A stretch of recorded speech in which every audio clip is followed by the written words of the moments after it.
안녕하세요. 오늘은 조선 왕조의 흥미진진한 이야기를 들려드리겠습니다. 피로 왕자를 세운 태종 이방원과 그의 세 아들 양녕대군, 효령대군, 충녕대군이 파란만장한 삶을 통해 권력과 운명 그리고 선택의 의미를 되새겨보는 시간을 가져보겠습니다.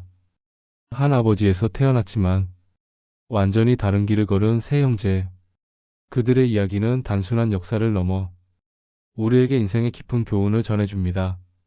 1400년 11월 28일 조선의 용상에 한 남자가 올랐습니다.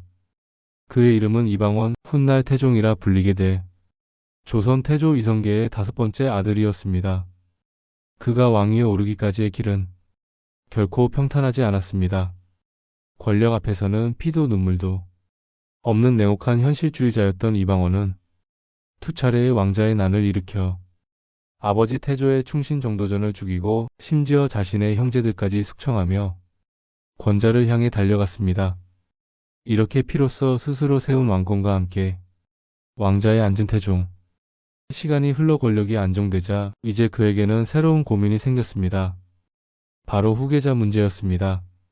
1418년이 되자 태종은 이제 이 왕권을 누구에게 물려줄지 심각하게 고민하게 되었습니다.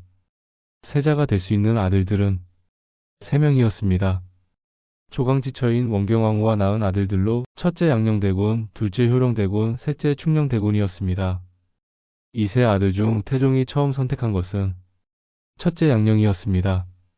태종 자신이 척장자 원칙으로 권력을 잡았으니 가장 마땅한 선택이었고 무엇보다 태종은 양녕을 끔찍이 아꼈기 때문이었습니다. 태종과 원경왕후는 양녕 이전에도 세 아들을 낳았지만 그들은 모두 어린 나이에 죽었습니다.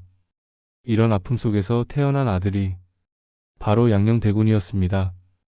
태종은 그런 양녕을 매우 애지중지하며 아꼈고 다행히 양녕은 무럭무럭 자라주어 태종을 기쁘게 했습니다. 특히 태종이 왕자 시절 잠시 권력에서 밀려나 있던 우울한 시기에 태종을 위로해 준 것은 다름 아닌 양녕의 환한 웃음이었습니다. 양녕은 태종의 전부였습니다. 물론 둘째 효령대군도 있고 유난히 영특했던 셋째 충녕대군도 있었지만 양녕에 대한 태종의 사랑을 막을 수는 없었습니다. 그렇게 11살의 나이로 세자의 자리에 오른 양녕대군.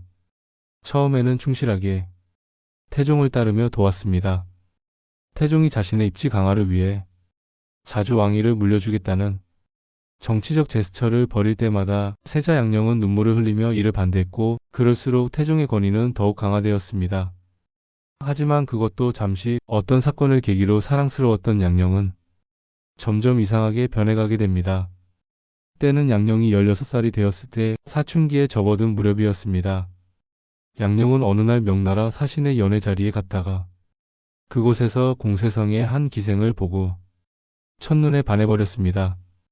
그녀를 갖고 싶었던 양녕은 세자로서의 권위를 내세워 그녀를 궁궐 안까지 불러들였고 그곳에서 관계를 가졌습니다. 이 소식을 들은 조정은 발칵 뒤집혔습니다. 세자가 된 자가 궁궐에 기생을 데려와 놀다니 유교국가였던 조선에서는 용납할 수 없는 일이었습니다. 그러나 양녕을 사랑하던 태종은 이를 눈감아 주었습니다. 사랑하는 아들을 너무 다그치지 않겠다는 생각이었죠. 하지만 이것은 부작용을 낳았습니다. 양녕은 자신의 권력을 새삼 깨닫게 된 것입니다. 왕조 국가의 유일무이한 후계자, 그를 막을 수 있는 것은 세상에 오직 아버지뿐인데 그런 아버지마저 자신을 감싸고 돌았습니다. 한창 혈기왕성한 시기에 양녕에게는 이제 거칠 것이 없었습니다. 1414년이 되자 양녕은 기생들을 동궁에 불러 모아 아예 대놓고 정을 통했습니다. 태종은 여전히 양녕을 사랑했고 오히려 양녕이 왕이 될 때를 대비하여 훗날 왕권에 위협이 될 수 있는 외척 세력을 숙청하는 데만 집중했습니다. 그러나 그럴수록 양녕의 일탈은 더욱 커져만 갔습니다. 이제 건드리지 말아야 할 사람들까지 건드리기 시작했습니다. 태종의 형인 정종에게 기생이 있었는데 양녕은 그녀까지 빼앗아 정을 통했던 것입니다. 큰아버지이자 상왕의 기생을 빼앗다니 정말 말도 안 되는 일이었습니다. 이렇게 사태가 심해지자 태종도 마냥 지켜보고만 있을 수는 없게 되었습니다. 하지만 자식 앞에서 한없이 약했던 태종은 그저 참으며 양령을 보위에 올리고자 할 뿐이었습니다. 그런데 태종이 양령에게 크게 실망하는 일이 생기게 됩니다. 어느 날 태종의 막내 아들인 성령대군이 홍역에 걸렸습니다. 태종을 포함하여 많은 이들이 크게 걱정했는데 특히 셋째 충령대군은 직접 찾아가서 성령대군을 간호했습니다. 충령은 자신의 영특함을 발휘하여 의사를 스스로 탐독했고 친히 약을 써서 막내 동생을 치료하려 애썼습니다. 하지만 이럴 때 양령의 모습은 보이지 않았습니다. 얼마 후 성령대군은 병을 이기지 못하고 결국 죽고 말았습니다. 태종은 매우 슬퍼했습니다. 그런데 그런 태종에게 기가 막힌 소식이 들려왔습니다. 양령은 성령대군이 위중할 때 간병은커녕 활쏘기나 하며 밖에서 놀고 있었다는 것이었습니다. 이에 태종은 분노하며 양령 그놈은 사람의 마음을 가진 것 같지 않다고 탄식했습니다. 이런 상황에서 군주라면 당연히 이런 생각이 들었을 것입니다. 양령에게 과연 정사를 맡겨도 될까? 유교 국가에서 인간의 기본 도리조차 지키지 않는 세자라니 태종은 회의감이 들기 시작했습니다. 그러거나 말거나 양령은 또 한 번의 대형 사고를 터뜨렸습니다. 종이품 중추원 부사 곽선의 처첩이라는 어여쁜 여자가 있었는데 양령은 곽선에게서 그녀를 빼앗아 관계를 가진 것입니다. 이제는 종이품 고위 관료의 처첩까지 탐한 것이었습니다. 태종이 이를 알고 경계하자 양령은 오히려 그녀를 장인의 집에 숨기고 그 와중에 아이까지 만들었습니다. 유부녀를 빼앗아 유부녀의 친정에서 범한 것이었습니다. 태종이 크게 지책하자 양령은 이번에는 대놓고 선을 넘었습니다. 아버지도 첩이 많은데 왜 내가 첩 갖는 건 안 되냐는 망언을 내뱉은 것입니다. 맞는 말이긴 했습니다. 태종도 여성 편력이 대단하여 29명이나 되는 자식들을 낳았으니까요. 그러나 아무리 그래도 이런 말을 한 것은 감히 국왕에게 대드는 것이었습니다. 양령의 그 말은 매우 중대한 도전이었고 이런 일련의 사건으로 태종의 양령에 대한 신뢰는 점점 떨어지게 되었습니다. 그때 이 기회를 포착한 이가 있었습니다. 바로 훗날 세종이 되는 충령대군이었습니다. 셋째 충령은 양령과는 완전히 대척점에 있는 인물이었습니다. 허구한 날 놀러나가는 양령과는 달리 충령은 학문을 매우 좋아하여 한 책을 100번을 읽었고 효소경이라는 책은 무려 1100번을 읽은 사람이었습니다. 한반도 역사상 최고의 책덕후라 불릴만 했습니다. 태종은 그런 충령을 아낌없이 지원했고 충령은 학문은 물론시 음악까지 통달한 인재 중의 인재가 되었습니다. 양령에게서 마음이 떠난 태종은 자연스럽게 그렇게나 학문을 좋아하는 충령에게 관심이 갈 수밖에 없었습니다. 충령도 이를 눈치채고 이 기회 왕에 대한 욕심이 생겼다는 주장이 있습니다. 기록을 보면 충령은 태종과 신하들이 보는 앞에서 자신의 갈고 닦은 학문을 여과 없이 드러냈는데 그럴 때마다 태종은 물론 신하들도 충령을 입이 마르게 칭찬했습니다. 보란듯이 자신을 어필하는 대목이었습니다. 하지만 이를 모르는 양령이 아니었습니다. 충령이 이렇게 치고 올라오니 양령은 충령을 견제하게 되었고 결국 둘 사이에서는 알게 모르게 갈등이 시작되었습니다.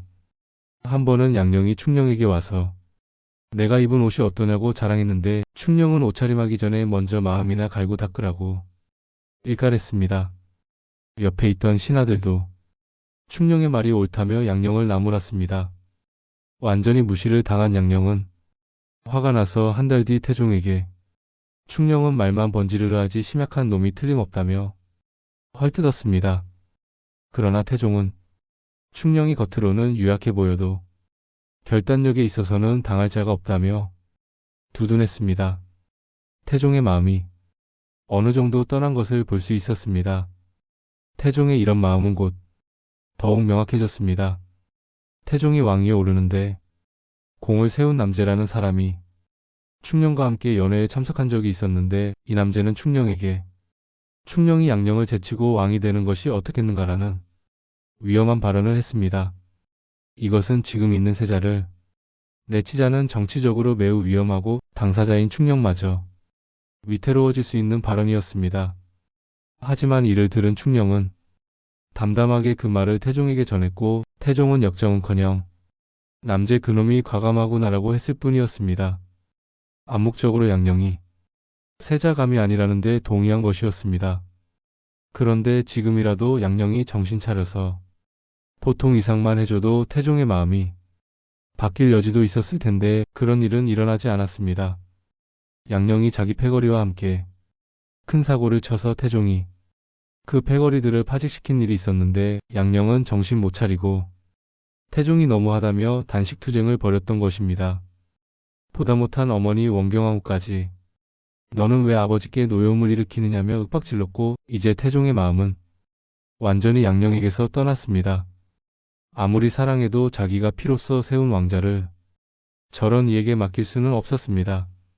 이쯤 되니 충령이 세자가 되는 건 기정사실이 되었습니다.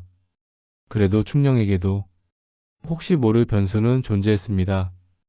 바로 둘째 영인 효령대군이었습니다. 충령은 어디까지나 셋째, 둘째인 효령이 존재하는 이상 효령이 마음만 먹는다면 얼마든지 충령을 막을 수도 있었습니다. 그러나 그런 일은 일어나지 않았습니다. 효령은 완전 수도승 스타일이어서 권력에 아무런 관심이 없었기 때문입니다. 효령은 항상 인자한 미소를 띠며 불교 경전에만 심취해 있어서 다른 것은 아무런 관심도 없었습니다. 어찌나 경전에 빠져 있었는지 사료에도 효령에 대한 기록은 별로 없습니다. 태종이 아들들을 모아놓았을 때 잠깐 나온 정도였습니다. 효령은 너무 착해서 경쟁심이 없고 모든 일을 그저 그러려니 했습니다.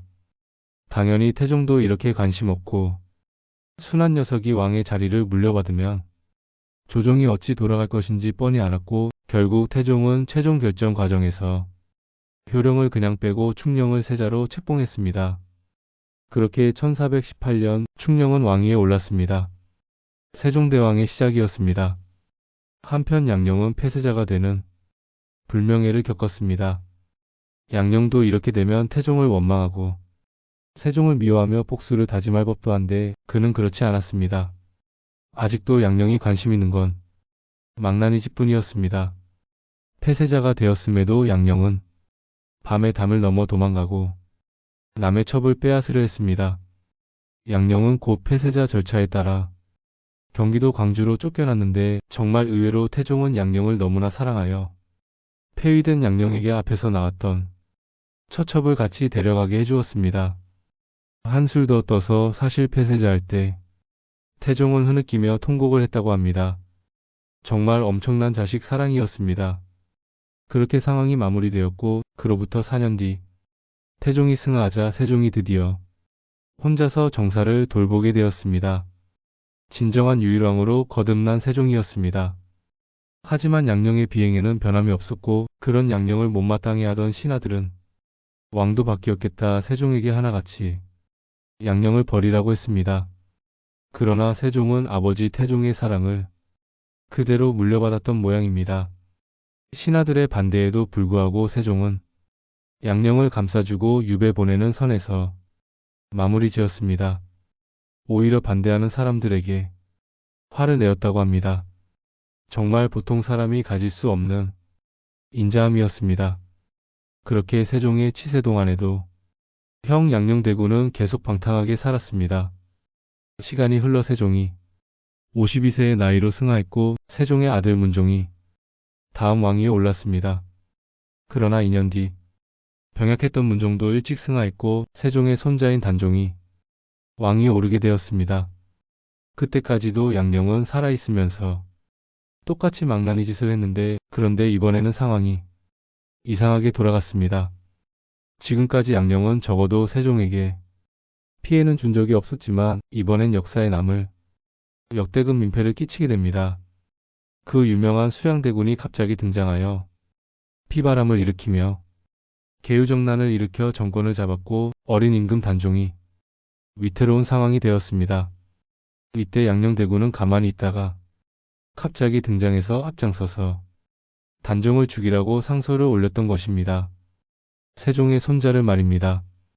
도무지 이해할 수 없는 대목이었습니다. 여러 가지 설이 있지만 한 가지 확실한 것은 당시 양녕대군이 왕족의 우서른이었고 그가 올린 상소의 힘은 강력했다는 것입니다. 결국 단종은 처절한 최후를 맞이하게 되고 수양대군이 왕위에 올라 세조가 되었습니다. 세종의 손자를 죽이는 데 일조한 양녕대군이었습니다. 양녕은 그렇게 망나니 짓의 끝을 찍었고 세조의 비호 아래 계속 방탕하게 살다가 천수를 누리며 세조 8년인 1462년 68세의 나이로 세상을 떠났습니다. 그렇게 충녕과 양녕 모두 세상을 떠났는데 세종 사후 10년이나 지난 때임에도 불구하고 여전히 살아있던 이가 있었습니다. 다름 아닌 효령대군이었습니다. 그는 세종이 순화하고 수양대군이 권력을 잡는 와중에도 아무 개입도 없이 오직 불교에만 심취하여 수도승의 삶을 살고 있었습니다. 물론 유교 국가의 왕자로서 스님이 되지는 못했지만 그래도 그는 절박과 비슷한 웰빙 식단을 먹으며 거의 스님과 다름없는 생활을 했다고 합니다. 그런 건강식단 때문인지 아니면 정치판에 일절 관여하지 않아 스트레스가 없었기 때문인지 효령은 91세까지 장수하며 무려 세종보다 14년 뒤인 성종 17년 1486년에 돌아갔습니다. 그렇게 태종의 세 왕자 양녕, 효령, 충녕은 모두 세상을 떠났습니다. 조선 역대급 왕권을 휘두르던 태종의 아들들로 태어나 부족함 없이 자랐는데 첫째 양녕은 자신의 망나니 짓을 아주 즐길 대로 즐기며 후회 없는 삶을 살았고 둘째 효령은 불교에 심취하여 정치에 전혀 개입하지 않으며 하고 싶은 것을 하고 살았고 셋째 충녕은 그토록 좋아하는 학문을 계속했고 이를 바탕으로 엄청난 업적을 남기고 떠났습니다. 근본은 같았으나 이 셋의 성격과 결과는 완전히 달랐습니다. 이렇게 각자 다른 삶에 대해서 생각해보는 것도 하나의 되짚어볼 점이라 할 수 있겠습니다. 권력 앞에서 선택의 순간에 놓인 세 형제.